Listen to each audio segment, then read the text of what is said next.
de la République centrafricaine, honorable président du Parlement panafricain, Monsieur le Premier ministre, honorable président, vice-président des parlements membres du Forum, honorable chef de délégation, mesdames et messieurs les ministres, honorables députés et sénateurs, mesdames et messieurs les membres du corps diplomatique et consulaire, distingués invités, mesdames et messieurs.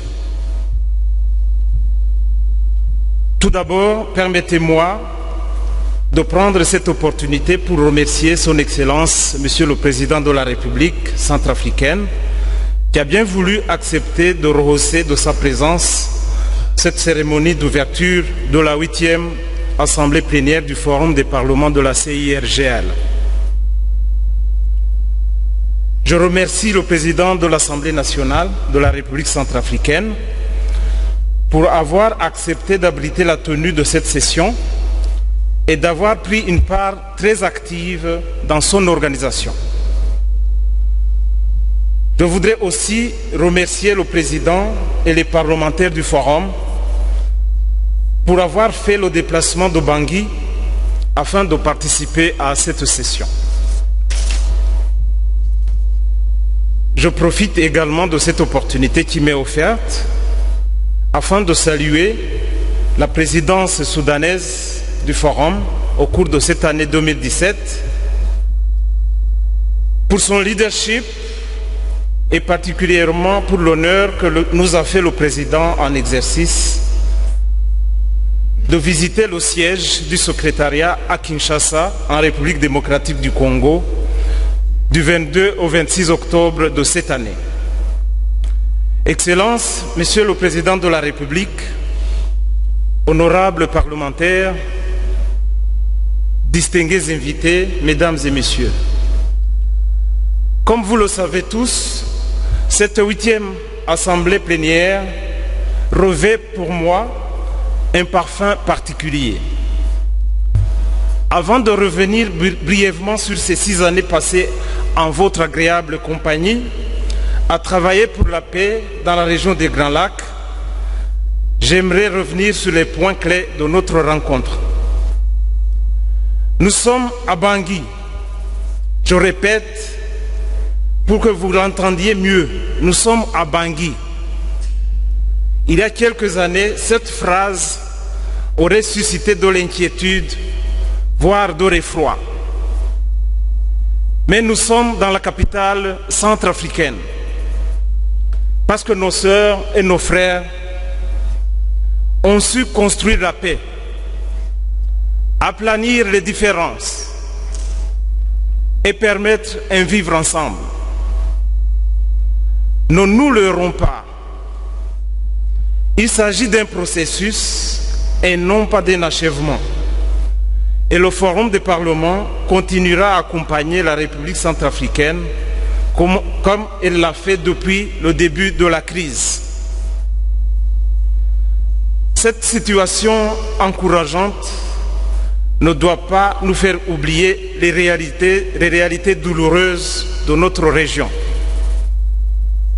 En dépit des progrès réalisés, en effet, pour mettre en œuvre l'accord de paix au Soudan du Sud, les violences continuent et un cessez-le-feu est devenu une étape indispensable pour rétablir la paix.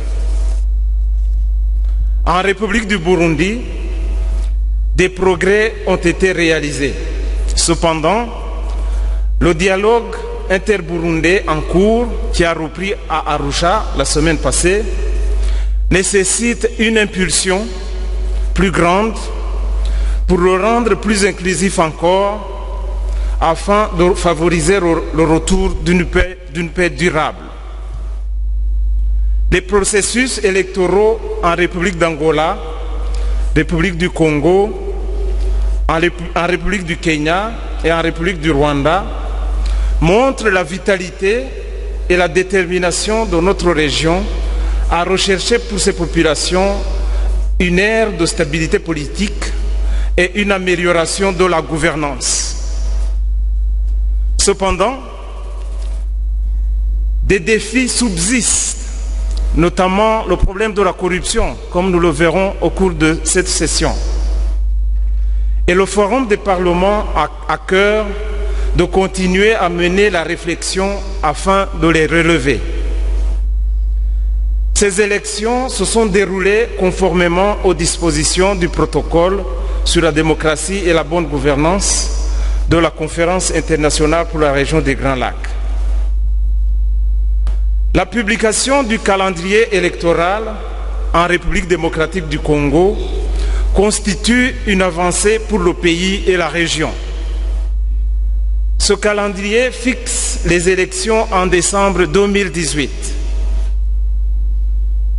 Il faudrait que tous les moyens soient mobilisés et mis en œuvre afin que ce calendrier soit respecté.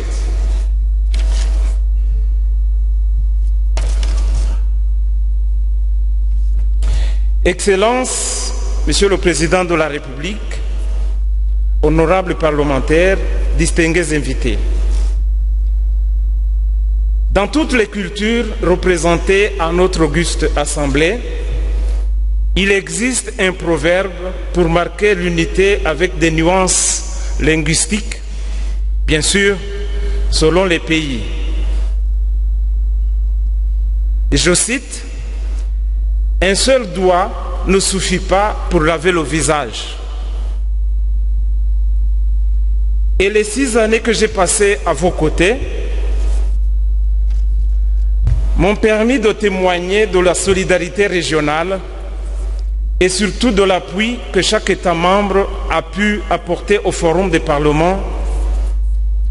En effet, ce mois de décembre marque la fin de mon 2e et dernier mandat.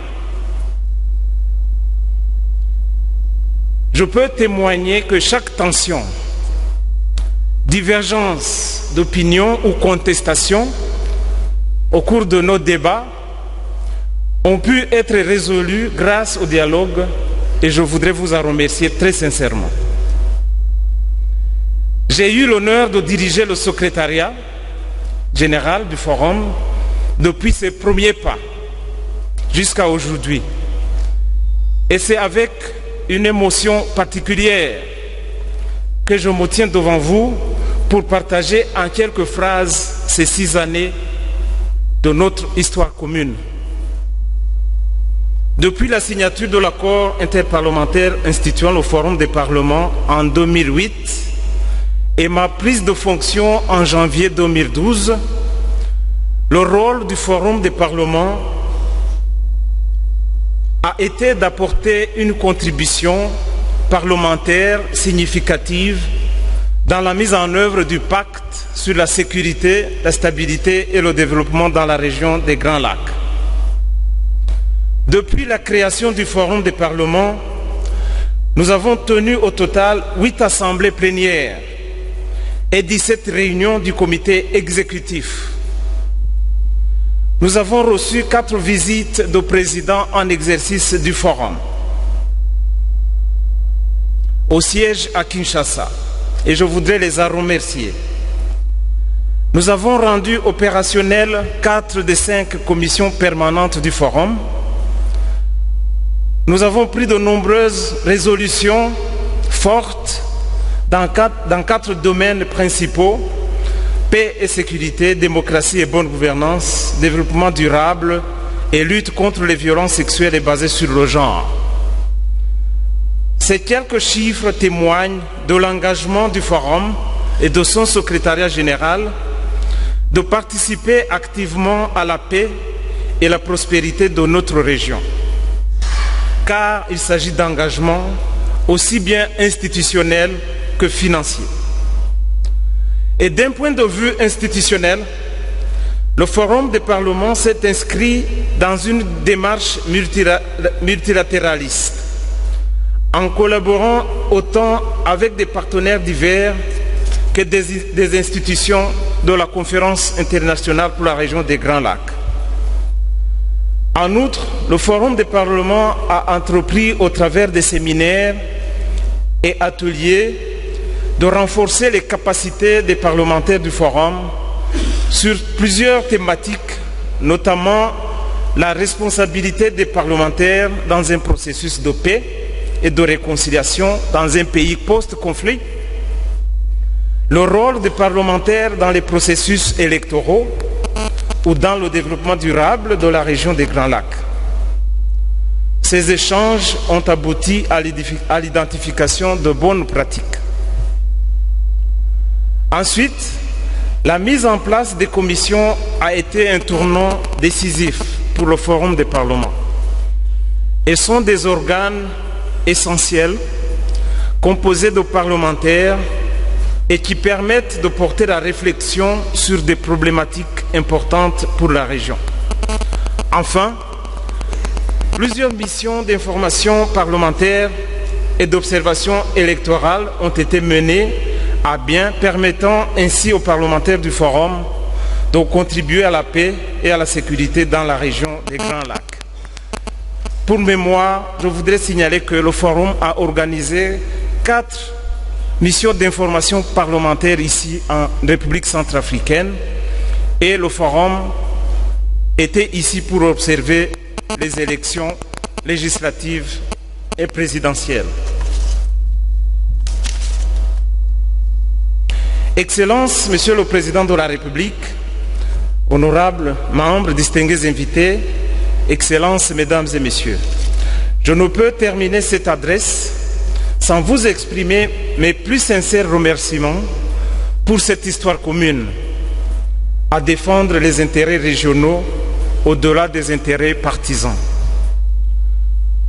Je n'aurais pu le faire sans votre soutien et celui de mes collaborateurs, partie prenante à cette formidable organisation qu'est devenue le Forum des parlements de la CIRGL.